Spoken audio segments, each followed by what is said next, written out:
নমস্কার বন্ধুরা, আপনারা কেমন আছেন? আপনাদের কাছে আজকের যে প্রশ্নোত্তর পালা আমি নিয়ে এসেছি। আপনাদের অনেক প্রশ্ন, যে প্রশ্নগুলো আপনারা প্রতিনিয়ত আমাকে করেছেন, তার কিছু উত্তর দেওয়ার চেষ্টা করব। এখানে যে প্রশ্নটা করেছেন তাদের নামটা বলছি: বিপত্তারণ মাঝি, রাজকুমার হাটি, অশোক পাল, শ্যামল হাট কুমার, এছাড়া দিবাকর রক্ষিত ও রাজেশ মহাপাত্র।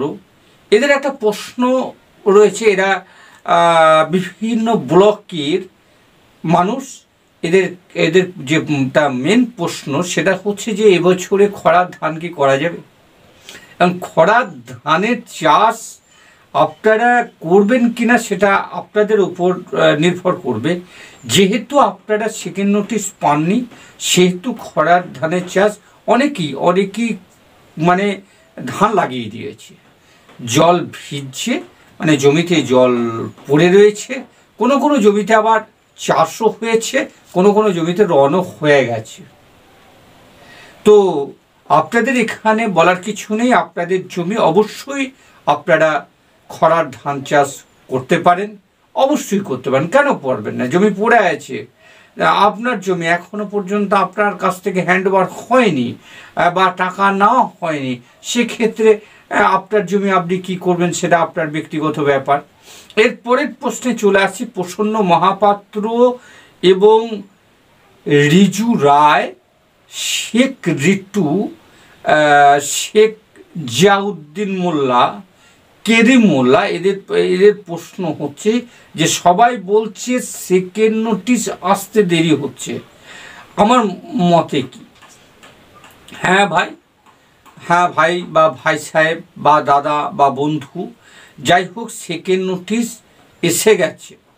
এবার সেকেন্ড নোটিশ কাদের এসেছে আর কাদের আসেনি এ নিয়ে বিস্তার আলোচনা হয়েছে। তবুও আমি পরবর্তীকালে বলছি যে এই নোটিশ হয়তো আসতে দেরি হতে পারে, না হওয়ার কিছু নেই। আর যদি আমি একটু পুরনো দিনে যদি ফিরে যাই, সেখানে আপনারা দেখতে পাবেন যে মেহেরুল শেখ নামে এক ভদ্রলোক, আমার চ্যানেলের ভাই, খুব স্নেহভোজন ভাই, ওনার মতে হচ্ছে যে খড়গ্রাম ব্লকের সেকেন্ড নোটিশ কিন্তু পাওয়া গেছে। তাহলে সেকেন্ড নোটিশ দিয়েছে কিছু ব্যক্তি মানুষকে, এবং তাদের হাতে সেকেন্ড নোটিশ পৌঁছে গেছে। ওনার যেটা বক্তব্য সেটা হচ্ছে যে টাকার কিন্তু সেমন কিছু কথাবার্তা হয়নি বা এখনো অ্যাকাউন্টে টাকা পয়সা ঢোকেনি। তো প্রসন্নবাবু বা রিঠুবাবু বা জিয়াউদ্দিন বাবু বা কেরিম বাবু, আপনাদের প্রশ্নের উত্তরে এইটুকু আমি বলতে পারি যে খড়গ্রামে যদি নোটিশ আসছে, তাহলে মোর গ্রামও আসবে। আবার আপনি ওই মঙ্গলকোটেও আসতে পারে। আবার আপনি যদি খণ্ডঘোষ থানায় থাকেন, খণ্ডঘোষ ইন্দাস আসতে পারে। এখন কখন কবে ঢুকবে এটা সম্পূর্ণ সরকারি কাজ এবং সরকারি কর্মকর্তাদের উপর নির্ভর করছে। এরপরে যে প্রশ্ন করেছেন দিবাকর সেন এবং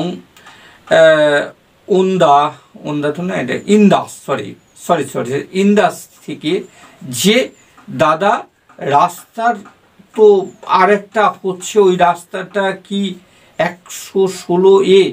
না ভাই, ওটা 116A নয়। যেটা মাপজোপ চলছে সেটা হচ্ছে কলকাতা বারাণসী এক্সপ্রেসওয়ের মাপজোপ চলছে।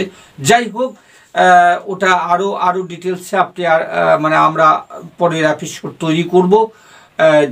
আজকের যে প্রশ্নপত্র অত্যন্ত সংক্ষেপে আমি নিলাম। আপনারা ভালো থাকুন, সুস্থ থাকুন।